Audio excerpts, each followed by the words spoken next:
సభలు ఇలాంటివి జరుగుతాయి.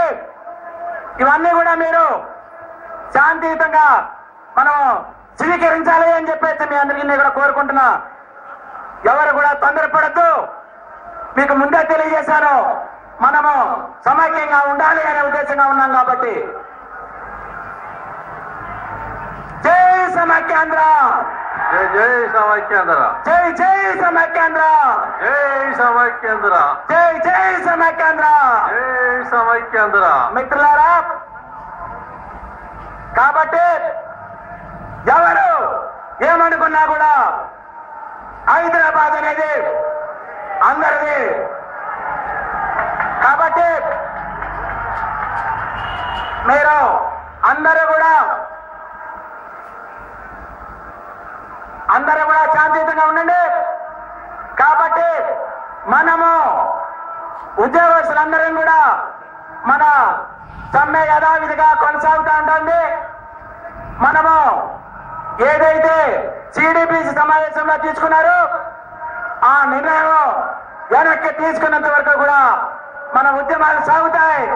అదేవిధంగా మనము మన రాజకీయ నాయకుల మీద కూడా పోరాటాలు చేయవలసినటువంటి అవసరం ఉంది. మిత్రులారా, ఖచ్చితంగా రాష్ట్రం సమైక్యంగా ఉంటుంది అని చెప్పేసి ఈ సమావేశం మీద నుంచి తెలియజేస్తున్నాను. మన అందరము సమైక్యంగా ఉన్నాడు, రాష్ట్రము ముక్కలు కానే కాదు అని చెప్పేసి తెలియజేసుకుంటూ సమయాభావం ఉన్నది కాబట్టి మరి ఈ సభను సజావుగా నడిపించాలని ఈ వేదిక చైర్మన్ అయినటువంటి శ్రీ పరుచూరి అశోక్ బాబు గారికి మరి సభ వేదికను అప్పగించడం జరుగుతుంది. మిత్రులారా, థ్యాంక్ యూ వెరీ మచ్.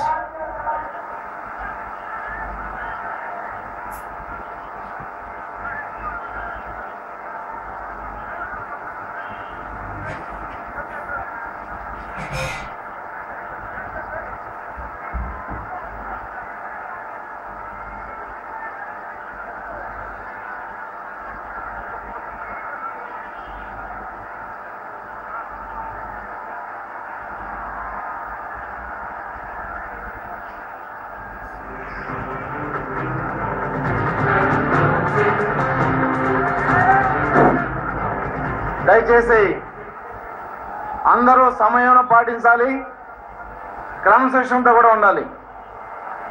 ఇది ఉద్యోగుల సభ.